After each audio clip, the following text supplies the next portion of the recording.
Welcome back, Guardians. So, Solar Titan. I've been asked about Solar Titan for a long time, and sorry that it took so long to get the video up. It wasn't that I didn't want to make the video, it's just that Solar Titan was kind of a BI when I couldn't get the right charge rates on it compared to my other builds. I just didn't ever feel like it was like a best or whatever. There was always something wrong with it.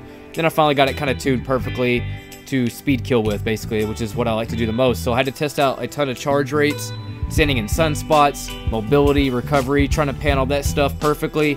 And then also with the Titan armor, you have all this resilience heavy gear sometimes, and it's hard to like set your mobility and your recovery right, get the right mods chosen, make sure you're not overkilling it on mods, make sure that you're not, slacking on recharge rates also. There's a ton of stuff that I had to go through, but I finally got it figured out. There are variations to it that'll be completely up to you, but I'll let you know what those are, and we'll start with the top tree first. Just try to follow when I talk about the variations.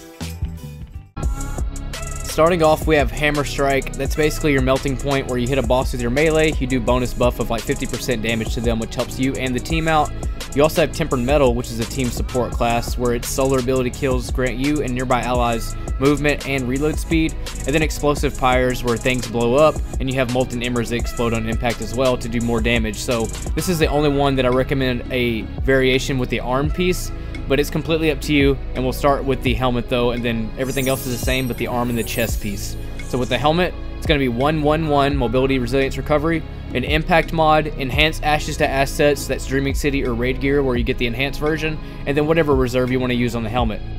This is the part where the variation comes in. It's completely up to you. Do 1 resilience, 2 recovery with another impact mod, and then enhanced impact induction or regular impact induction. Enhanced does 8 seconds off a grenade charge, regular does 4 seconds, whatever reserve you want. And then if you don't want to do 2 impact mods, based on your own playstyle, only you know how you play. If you can't get away with 7 recovery, maybe you're new to the game or you just haven't gotten the hang of aggressive gameplay yet and speed killing, go with the 8 recovery and don't put on 2 impact mods. Do a recovery mod instead of the impact mod here, so you have 1 resilience and 3 recovery.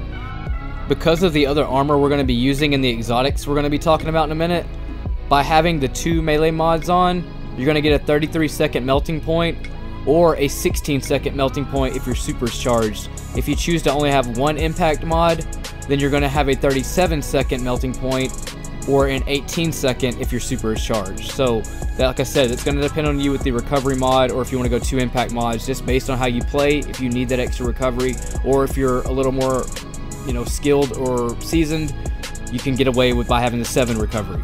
This is another variation that applies to only the top tree. If you have to get melting point just even faster back to do damage to a boss or something, like time is key, like Gambit or something, only use the enhanced momentum transfer, so you can grab another additional 8 seconds off the melee.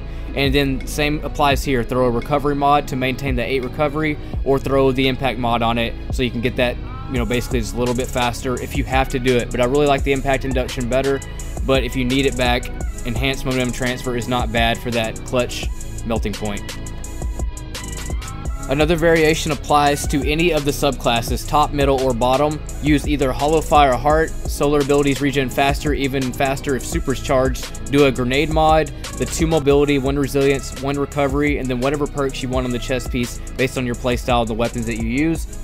Or use the Heart of Inmost Light. Overflowing Light, use an ability, grenade, melee, or barricade, and empowers the other 2 abilities. Empowered means abilities have faster regen, melees and grenades do more damage, and barricades have more hit points. Put the same thing you did on Hollow Fire, put it on the recovery stat, and then put a grenade charge mod on it, so it's also 2 mobility, 1 resilience, and 1 recovery. That's completely up to you.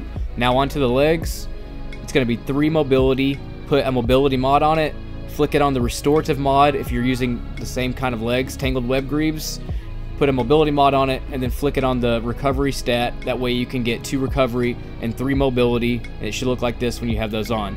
By doing that, you'll look at your mobility meter and it'll actually be 1 point higher than what your mobility meter says. And then with the prodigal mark or whatever mark you're trying to use, throw a recovery mod on it. And as always with all my builds, recuperation is beast. Using masterwork weapons, makes orbs, keeps you alive, whatever reserve you want. So you have an option between 737 or 738 depending on what you're going to do with the arm piece. So if you're going to use the impact induction with another impact mod, making it 2 impact mods, then you'll be at 737. Or if you want it to be 738, throw a recovery mod on the arms and don't do the 2 impact mods. That's basically your option based on your playstyle and where you think you're at as a player, depending on if you need 7 or 8.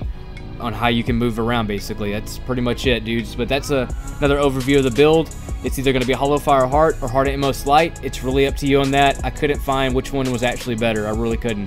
There's just certain situations where I like that constant recharge, where I don't have to use the ability to use the empowering. And then there was other situations where I like to, use it. And then it just really depends. Same with the top tree, with the enhanced momentum transfer or the enhanced impact induction. Completely up to you. But for the mid tree and the bottom tree, that's the entire build. Basically, always do the impact induction. And then for top tree, you have the option of the enhanced momentum transfer or the enhanced impact induction. It's really up to you, and if you need that melee back even faster, basically, to get melting point procced.